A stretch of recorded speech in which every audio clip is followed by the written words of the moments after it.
Listen to this.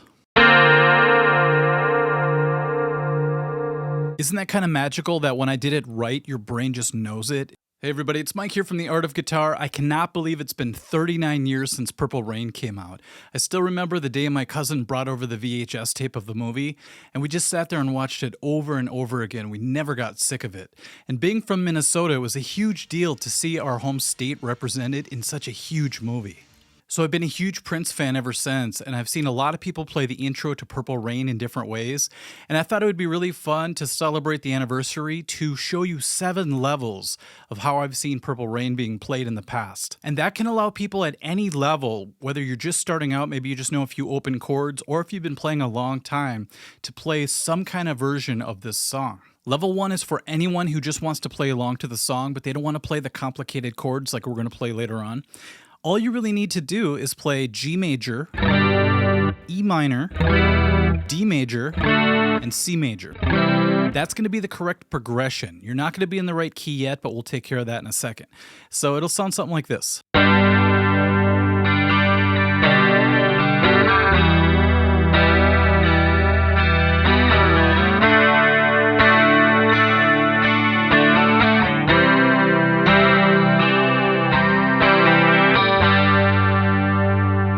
I've seen a lot of singer-songwriters play it like that. If you want it to be the right key, just grab a capo if you have one, throw it on the 3rd fret, and then you'll be in the right key. Isn't that cool? The second level of playing the Purple Rain intro is just to play power chords. Now, some people might not think that this would sound full enough, but you'd be really surprised. I'm using my chorus pedal today, the CE2, and it actually makes smaller chords sound bigger by its nature of being a chorus pedal. So what we're going to do is we're going to play right here, we're going to play the 5th string, 1st fret, B flat, make a power chord, and do the extra octave. If you do that and move it around from B flat to G to F, and then all the way up to E flat, you could sound pretty close.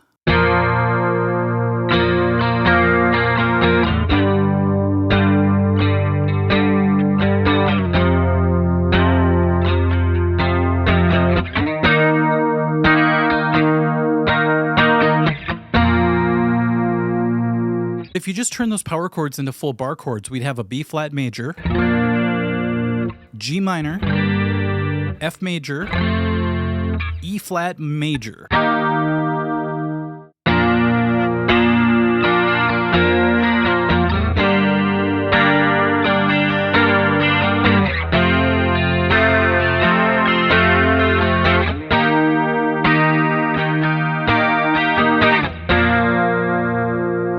The next version, level 4, is a version I've played a lot in the past before I really knew how to play the song. So what we have is the A sus2 chord. I love that chord. It sounds nice and open, and it's very easy. It's just 2 fingers, just like that. After that, we do something kind of interesting, and that's why this is at level 4 and not level 3, because we have to utilize our thumb, which can be tricky for some people. So we're going to bring it over the top, and we're going to fret the 6th string, 2nd fret, which is F sharp, and then we're going to touch the 5th string to kill it. So we have the 6th string sounding, we have the 5th string dead. So the thumb has to do double duty. Put that together with what we already had, we get this. It's a very beautiful chord. Okay, so those are the first 2 chords. We have A sus2, A sus2 over F sharp. The next chord, you can just do E major. And then the last chord, I want you to do a D sus2. So we're just going to play a regular D chord without the middle finger, exposing the open E string. Gives it a little bit more of that actual color that the song has. So put those together.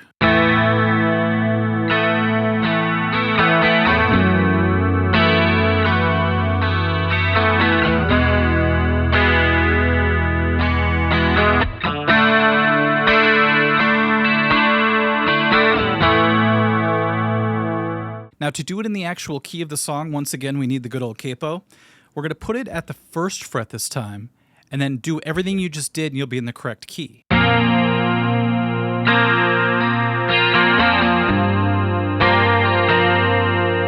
Isn't that great? Level 5 is a lot like level 4, except we change one of the chords and we actually do a few transitional notes.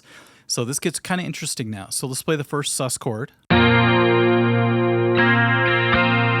Now, before we switch to the thumb version of that chord, we're going to add this note. It's going to just jump in there real subtly. Check this out.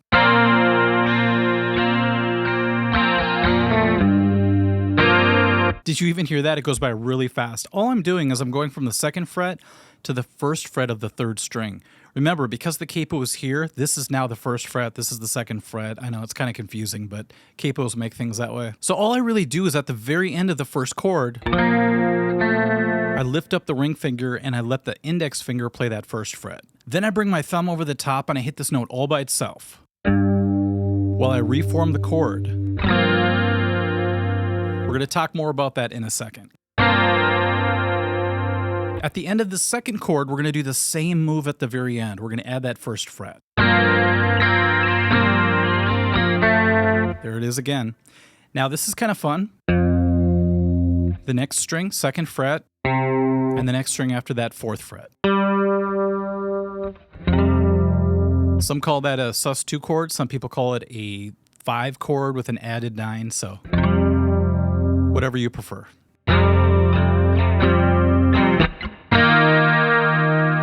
And we'll end it the same, so we're good to go. So with those little transitional notes plus that brand new chord, we're now at level 5.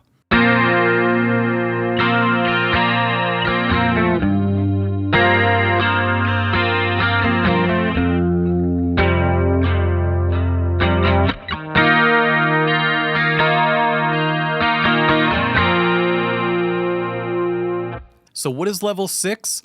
If you watch on YouTube, you could actually see Wendy from The Revolution play this. She demonstrates it on somebody else's channel. And I was really studying it for this video.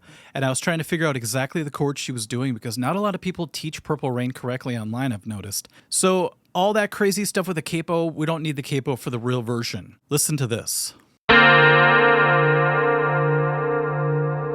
Isn't that kind of magical that when I did it right, your brain just knows it? It just has a different character to it. So what I'm doing here, it's a B flat sus2 over D chord, kind of confusing, but we're playing an open D string. Then the 3rd string, 3rd fret is a B flat. Then we're barring across the 1st frets of the first 2 strings, so C and F. Just like Nirvana. Put that together, you get that sweet chord. Here's a little detail though. Take your thumb and bring it over the top of the 2 fattest strings to mute them. They should both be dead. That way you could play and you can strum and not be so concerned about only hitting the 4 strings that you're trying for. So if you hit all 6, still sounds great. So after you play that chord, we're gonna take that same thumb that was muting and now we're gonna actually fret the 6th string, 3rd fret while muting the 5th string like we did earlier for the other level. Another great sound. So we're just going to go from the first chord to utilizing the thumb on the 6th string. Really fattens it up in a great way. The next chord might give you nightmares for a little while. So I'm going to give you 2 ways to do it. On the video that Wendy was demonstrating, she went like this. She did the sus chord like this. So it's totally fine to do it that way. If you listen to the album, you can hear a high A note.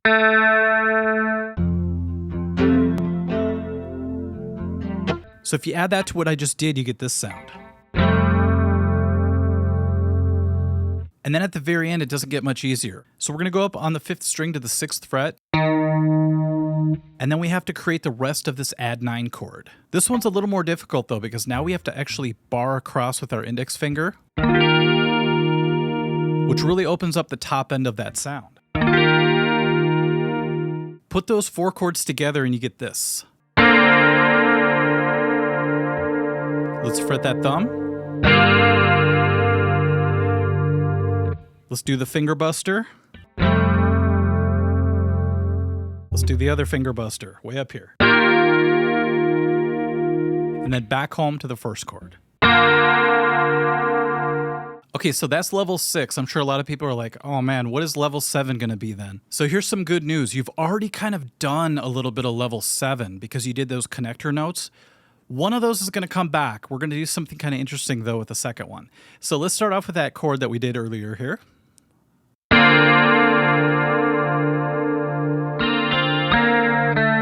There's there's that little transition again. Add the thumb, but only hit the thumb note first. Then add the rest.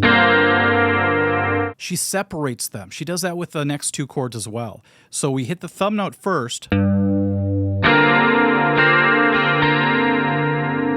then she plays the top end of that chord like that. Now, instead of walking down on the third string, we're just gonna go like this. We're gonna lift up our thumb, hit the open E string before we go to the F sus2 chord, or add 9, whatever you choose to do. So it's kind of nice to hit the low E into the F. It's a nice feel to go to that.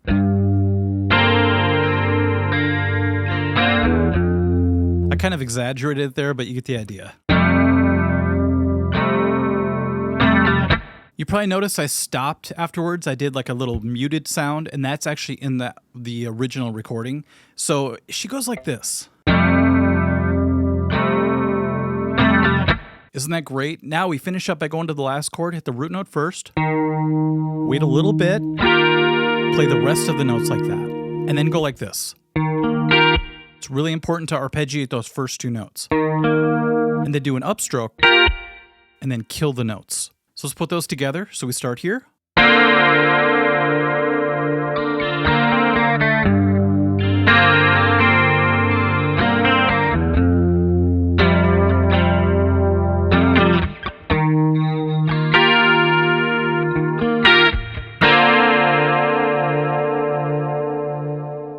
All right, everyone. Hopefully, at whatever level you're at, you can now play along to the Purple Rain intro. We're going to be talking about the solo in a different video. I'm very excited about that.